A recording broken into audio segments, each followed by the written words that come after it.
नमक का दारोगा। जब नमक का नया विभाग बना और ईश्वर प्रदत्त वस्तु के व्यापार करने का निषेध हो गया तो लोग चोरी छिपे इसका व्यापार करने लगे। अनेक प्रकार के छल प्रपंचों का सूत्रपात हुआ। कोई घूस से काम निकलवाता था, कोई चालाकी से। अधिकारियों के पोबारे थे। पटवारीगिरी का सर्वसम्मानित पद छोड़ छाड़ कर लोग इस विभाग की बरकंदाजी करते थे। इसके दारोगा पद के लिए तो वकीलों का भी जी ललचाता था। यह वह समय था जब अंग्रेजी शिक्षा और ईसाई मत को लोग एक ही वस्तु समझते थे। फारसी का प्राबल्य था। प्रेम की कथाएं और श्रृंगार रस के काव्य पढ़कर फारसिंदा लोग सर्वोच्च पदों पर नियुक्त हो जाया करते थे। मुंशी वंशीधर भी जुलेखा की विरह कथा समाप्त करके सीरी और फरहाद के प्रेम वृत्तांत को नल और नील की लड़ाई और अमेरिका के आविष्कार से अधिक महत्व की बातें समझते हुए रोजगार की खोज में निकले। उनके पिता एक अनुभवी पुरुष थे।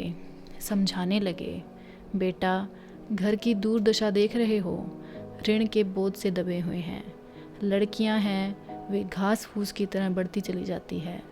मैं कगारे पर का वृक्ष हो रहा हूँ, न मालूम कब गिर पड़ूं। अब तुम ही घर के मालिक मुख्तार हो। नौकरी में ओहदे की ओर ध्यान मत देना, यह तो पीर का मजार है। निगाह चढ़ावे और चादर पर रखनी चाहिए। ऐसा काम ढूंढना जहाँ कुछ ऊपरी आय हो। मासिक वेतन तो पूर्णमासी का चांद है, जो एक दिन दिखाई देता है और घटते घटते लुप्त हो जाता है। ऊपरी आय बहता हुआ स्रोत है जिससे सदैव प्यास बुझती है। वेतन मनुष्य देता है, इसी में उसमें वृद्धि नहीं होती। ऊपरी आमदनी ईश्वर देता है, इसी से उसकी बरकत होती है। तुम स्वयं विद्वान हो, तुम्हें क्या समझाऊं। इस विषय में विवेक की बड़ी आवश्यकता है। मनुष्य को देखो, उसकी आवश्यकताओं को देखो और अवसर को देखो, उसके उपरांत जो उचित समझो सो करो। गरज वाले आदमी के साथ कठोरता करने में लाभ ही लाभ है, लेकिन बेगरज को दांव पर पाना जरा कठिन है। इन बातों को निगाह में बांध लो, यह मेरी जन्म भर की कमाई है। इस उपदेश के बाद पिताजी ने आशीर्वाद दिया। वंशीधर आज्ञाकारी पुत्र थे। ये बातें ध्यान से सुनी, तब घर से चल खड़े हुए। इस विस्तृत संसार में उनके लिए धैर्य अपना मित्र, बुद्धि अपने पथ प्रदर्शक और आत्मावलंबन ही अपना सहायक था। लेकिन अच्छे सुकून से चले थे। जाते ही जाते नमक विभाग के दारोगा पद पर प्रतिष्ठित हो गए। वेतन अच्छा और ऊपरी आय का तो कोई ठिकाना ही न था। वृद्ध मुंशी जी को सुख संवाद मिला तो फूले न समाये। महाजन कुछ नरम पड़े। कलवार की आशालता लहलहाई। पड़ोसियों के हृदय में शूल उठने लगे। जाड़े के दिन थे और रात का समय। नमक के सिपाही चौकीदार नशे में मस्त थे। मुंशी वंशीधर को यहाँ आए अभी 6 महीनों से अधिक न हुए थे, लेकिन इस थोड़े समय में ही उन्होंने अपनी कार्य कुशलता और उत्तम आचार से अफसरों को मोहित कर लिया था। अफसर लोग उन पर बहुत विश्वास करने लगे। नमक के दफ्तर से 1 मील पूर्व की ओर जमुना बहती थी। उस पर नावों का एक पुल बना हुआ था। दारोगा जी किवाड़ बंद किए मीठी सी नींद सो रहे थे। अचानक आंख खुली तो नदी के प्रवाह की जगह गाड़ियों की गड़गड़ाहट तथा मल्लाहों का कोलाहल सुनाई दिया। उठ बैठे। इतनी रात गए, गाड़ियां क्यों नदी के पार जाती है? अवश्य कुछ न कुछ गोलमाल है। तर्क ने भरम को पुष्ट किया। वर्दी पहनी, तमंचा जेब में रखा और बात की बात में घोड़ा बढ़ाए हुए पुल पर आ पहुँचे। गाड़ियों की एक लंबी कतार पुल के पार जाती देखी। डांट कर पूछा, किसकी गाड़ियाँ हैं? थोड़ी देर तक सन्नाटा रहा। आदमियों में कुछ कानाफूसी हुई। तब आगे वाले ने कहा, पंडित अलोपीदीन की। कौन पंडित अलोपीदीन? दातागंज के। मुंशी वंशीधर चौंके। पंडित अलोपीदीन इस इलाके के सबसे प्रतिष्ठित जमींदार थे। लाखों रुपए का लेन देन करते थे। इधर छोटे से बड़े कौन ऐसे थे जो उनके ऋणी ना हो। व्यापार भी बड़ा लंबा चौड़ा था। बड़े चलते पुर्जे आदमी थे। अंग्रेज अफसर उनके इलाके में शिकार खेलने आते और उनके मेहमान होते। 12 मास सदा वर्ष चलता था। मुंशी ने पूछा, गाड़ियाँ कहाँ जाएगी? उत्तर मिला, कानपुर। लेकिन इस प्रश्न पर कि इनमें क्या है, सन्नाटा छा गया। दारोगा साहब का संदेह और भी बढ़ा। कुछ देर तक उत्तर की बाट देखकर वह जोर से बोले, क्या तुम सब गूंगे हो गए हो? हम पूछते हैं इनमें क्या लदा है। जब इस बार भी कोई उत्तर ना मिला तो उन्होंने घोड़े को एक गाड़ी से मिलाकर बोरे को टटोला। भरम दूर हुआ, यह नमक के डेले थे। पंडित अलोपीदीन अपने सजीले रथ पर सवार कुछ सोते कुछ जागते चले आते थे। अचानक नई गाड़ी वालों ने घबराए हुए आकर जगाया और बोले, महाराज, दारोगा ने गाड़ियां रोक दी है और घाट पर खड़े आपको बुलाते हैं। पंडित अलोपीदीन का लक्ष्मी जी पर अखंड विश्वास था। वह कहा करते थे कि संसार का तो कहना ही क्या, स्वर्ग में भी लक्ष्मी का ही राज्य है। उनका यह कहना यथार्थ ही था। न्याय और नीति सब लक्ष्मी के ही खिलौने हैं। इन्हें वे जैसा चाहती हैं वैसे नचाती हैं। लेटे ही लेटे गर्व से बोले, चलो हम आते हैं। यह कहकर पंडित जी ने बड़ी निश्चिंतता से पान के बीड़े लगाकर खाए। फिर लिहाफ ओढ़े हुए दारोगा के पास आकर बोले, बाबूजी, आशीर्वाद। कहिए, हमसे ऐसा कौन सा अपराध हुआ कि गाड़ियां रोक दी गई? हम ब्राह्मणों पर तो आपकी कृपा दृष्टि रहनी चाहिए। वंशीधर रुखाई से बोले, सरकारी हुक्म। पंडित अलोपीदीन ने हंसकर कहा, हम सरकारी हुक्म को नहीं जानते और न सरकार को। हमारे सरकार तो आप ही हैं। हमारा और आपका तो घर का मामला है। हम कभी आपसे बाहर हो सकते हैं? आपने व्यर्थ का कष्ट उठाया। यह हो ही नहीं सकता कि इधर से जाएं और इस घाट के देवता को भेंट न चढ़ावें। मैं तो आपकी सेवा में स्वयं ही आ रहा था। वंशीधर पर ऐश्वर्य की मोहिनी वंशी का कुछ प्रभाव ना पड़ा। ईमानदारी की नई उमंग थी। कड़क कर बोले, हम उन नमक हरामों में नहीं हैं जो कोड़ियों पर अपना ईमान बेचते फिरते हैं। आप इस समय हिरासत में हैं। आपको कायदे के अनुसार चालान होगा। बस मुझसे अधिक बातों की फुर्सत नहीं है। जमादार बदलू सिंह, तुम इन्हें हिरासत में ले चलो। मैं हुक्म देता हूँ। पंडित अलोपीदीन स्तंभित हो गए। गाड़ी वालों में हलचल मच गई। पंडित जी के जीवन में कदाचित यह पहला ही अवसर था कि पंडित जी को ऐसी कठोर बातें सुननी पड़ी। बदलू सिंह आगे बढ़ा, किंतु रोब के मारे यह साहस न हुआ कि उनका हाथ पकड़ सके। पंडित जी ने धर्म को धन का ऐसा निरादर करते कभी न देखा था। विचार किया कि यह अभी उद्दंड लड़का है, माया मोह के जाल में अभी नहीं पड़ा, अल्हड़ है, झिझकता है। बहुत दीन भाव से बोले, बाबू साहब, ऐसा न कीजिए, हम मिट जाएंगे, इज्जत धूल में मिल जाएगी। हमारा अपमान करने से आपके हाथ क्या आएगा? हम किसी तरह आपसे बाहर थोड़े ही हैं। वंशीधर ने कठोर स्वर में कहा, हम ऐसी बातें नहीं सुनना चाहते। अलोपीदीन ने जिस सहारे को चट्टान समझ रखा था वह पैरों के नीचे खिसकता हुआ मालूम हुआ। स्वाभिमान और धन ऐश्वर्य की कड़ी चोट लगी थी, किंतु अभी तक धन की सांख्यिक शक्ति का पूरा भरोसा था।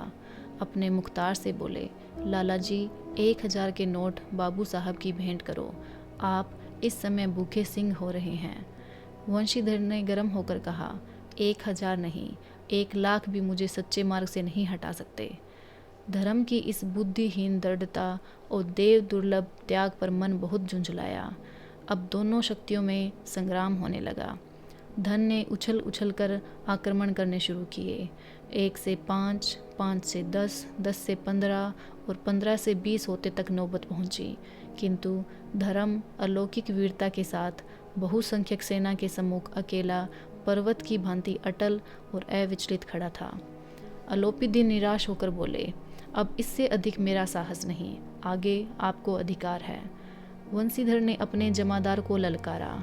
बदलू सिंह मन में दारोगा जी को गालियां देता हुआ पंडित अलोपीदीन की ओर बढ़ा। पंडित जी घबराकर 2-3 कदम पीछे हट गए। अत्यंत दीनता से बोले, बाबू साहब, ईश्वर के लिए मुझ पर दया कीजिए, मैं 25,000 पर निपटारा करने को तैयार हूँ। असंभव बात है, 30,000 पर? किसी भी तरह से संभव नहीं। क्या 40,000 पर भी नहीं? 40,000 नहीं, 40 लाख पर भी असंभव है। बदलू सिंह, इस आदमी को हिरासत में ले लो, अब मैं एक भी शब्द नहीं सुनना चाहता। धर्म ने धन को पैरों तले कुचल डाला। अलोपीदीन ने एक हष्ट पुष्ट मनुष्य को हथकड़ियाँ लिए हुए अपनी तरफ आते देखा। चारों ओर निराश और कातर दृष्टि से देखने लगे। इसके बाद मूर्छित होकर गिर पड़े। दुनिया सोती थी पर दुनिया की जीभ जागती थी। सवेरे देखिए तो बालक वृद्ध सबके मुंह से यही बातें सुनाई देती थी। जिसे देखिए वही पंडित जी के इस व्यवहार पर टीका टिप्पणी कर रहा था। निंदा की बौछारें हो रही थी, मानो संसार से अब पापी का पाप कट गया। पानी को दूध के नाम से बेचने वाला ग्वाला, कल्पित रोजना मचे भरने वाले अधिकारी वर्ग, रेल में बिना टिकट सफ़र करने वाले बाबू लोग, जाली दस्तावेज बनाने वाले सेठ और साकार, यह सब के सब देवताओं की भांति गर्दन चला रहे थे। जब दूसरे दिन पंडित अलोपीदीन अभियुक्त होकर कांस्टेबलों के साथ हाथों में हथकड़ियाँ, हृदय में गलानी और शोभ भरे लज्जा से गर्दन झुकाए अदालत की तरफ चले तो सारे शहर में हलचल मच गई। मेलों में कदाचित आंखें इतनी व्यग्र न होती थी। भीड़ के मारे छत और दीवार में कोई भेद न रहा। किंतु अदालत में पहुंचने की देर थी। पंडित अलोपीदीन इस अगाध वन के सिंह थे। अधिकारी वर्ग उनके भक्त, अमले उनके सेवक, वकील मुख्तार उनके आज्ञापालक और अर्दली, चपरासी तथा चौकीदार तो उनके बिना मोल के गुलाम थे। उन्हें देखते ही लोग चारों तरफ से दौड़े। सभी लोग विस्मित हो रहे थे, इसलिए नहीं कि अलोपीदीन ने यह कर्म किया, बल्कि इसलिए कि वह कानून के पंजे में कैसे आ गए। ऐसा मनुष्य जिसके पास असाध्य धन और अनन्य वाचलता हो, वह क्यों कानून के पंजे में आए। प्रत्येक मनुष्य उनसे सहानुभूति प्रकट करता था। बड़ी तत्परता से इस आक्रमण को रोकने के निमित्त वकीलों की एक सेना तैयार की गई। न्याय के मैदान में धर्म और धन में युद्ध बन गया। वंशीधर चुपचाप खड़े थे। उनके पास सत्य के सिवा न कोई बल था, न स्पष्ट भाषण के अतिरिक्त कोई शस्त्र। गवाह थे, लेकिन लोभ से डामाडोल। यहाँ तक कि मुंशी जी को न्याय भी अपनी ओर कुछ खींचा हुआ दिख पड़ता था। वह न्याय का दरबार था, परंतु उसके कर्मचारियों पर पक्षपात का नशा छाया हुआ था। किंतु पक्षपात और न्याय का क्या मेल। जहाँ पक्षपात हो वहाँ न्याय की कल्पना नहीं की जा सकती। मुकदमा शीघ्र ही समाप्त हो गया। डिप्टी मजिस्ट्रेट ने अपने तजवीज़ में लिखा, पंडित अलोपीदीन के विरुद्ध दिए गए प्रमाण निर्मूल और भ्रमात्मक है। वह एक बड़े भारी आदमी हैं। यह बात कल्पना के बाहर है कि उन्होंने थोड़े लाभ के लिए ऐसा दुस्साहस किया हो। यद्यपि नमक के दारोगा मुंशी वंशीधर का अधिक दोष नहीं है, लेकिन यह बड़े खेद की बात है कि उसकी उद्दंडता और विचारहीनता के कारण एक भले मानुस को कष्ट झेलना पड़ा। हम प्रसन्न हैं कि वह अपने काम में सजग और सचेत रहता है, किंतु नमक के मुकदमे की बढ़ी हुई नमक से हलाली ने उसके विवेक और बुद्धि को भ्रष्ट कर दिया। भविष्य में उसे होशियार रहना चाहिए। वकीलों ने यह फैसला सुना और उछल पड़े। पंडित अलोपीदीन मुस्कुराते हुए बाहर निकले। स्वजन बांधवों ने रुपए की लूट की। उदारता का सागर उमड़ पड़ा। उसकी लहरों ने अदालत की नींव तक हिला दी। जब वंशीधर बाहर निकले तो चारों ओर उनके ऊपर व्यंग्य बाणों की वर्षा होने लगी।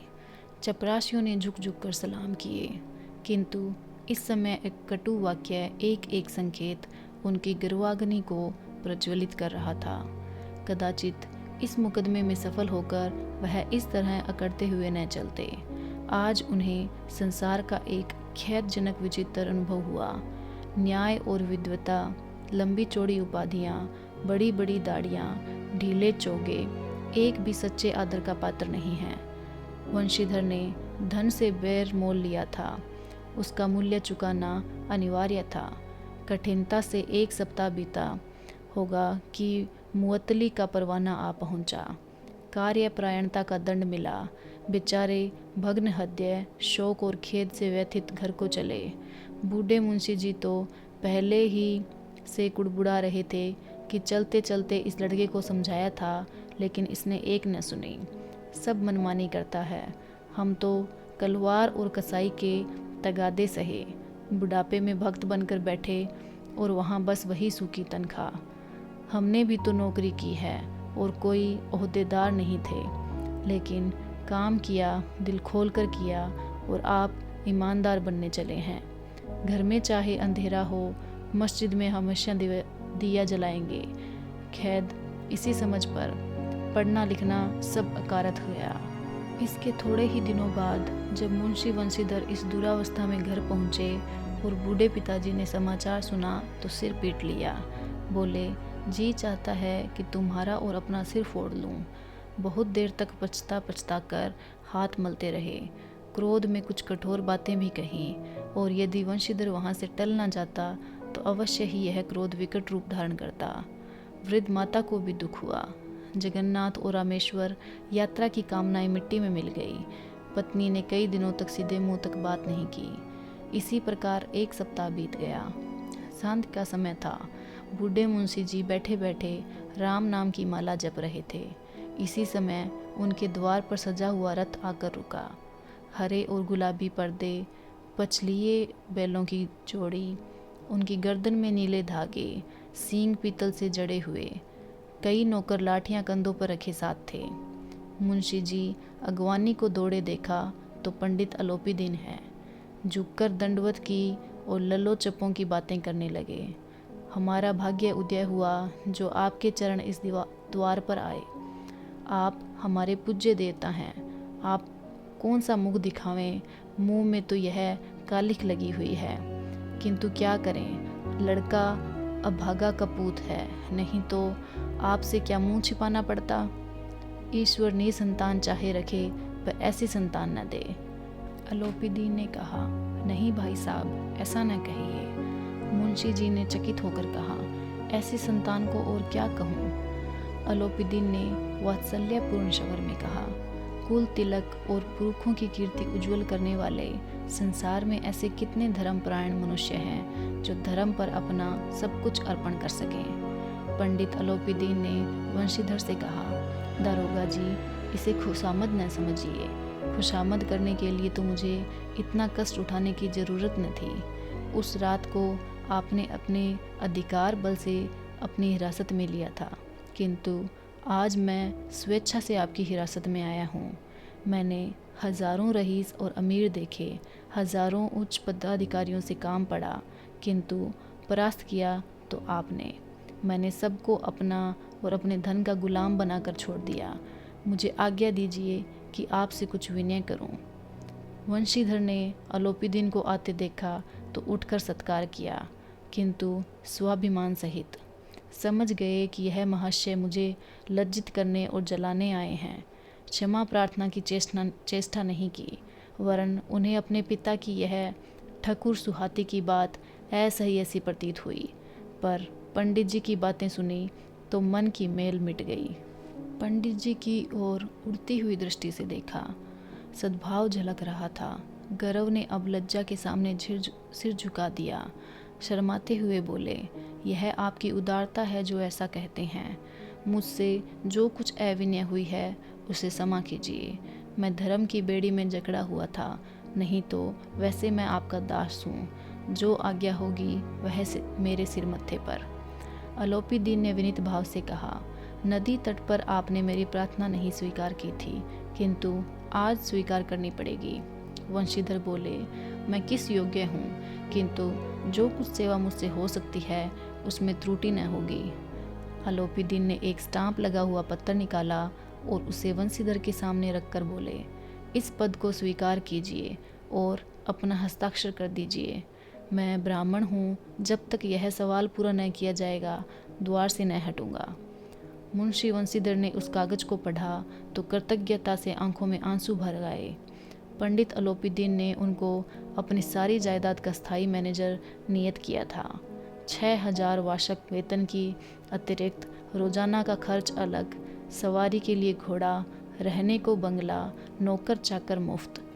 कंपित स्वर में बोले, पंडित जी, मुझ में इतनी सामर्थ्य नहीं है कि आपकी उदारता की प्रशंसा कर सकूं, किंतु ऐसे उच्च पद के योग्य नहीं हूँ। अलोपीदीन हंसकर बोले, मुझे इस समय एक अयोग्य मनुष्य की ही जरूरत है।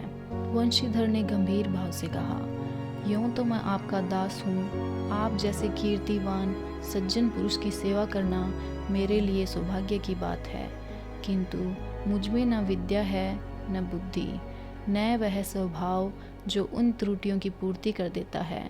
ऐसे महान कार्य के लिए एक बड़े मर्मज्ञ अनुभवी मनुष्य की जरूरत है।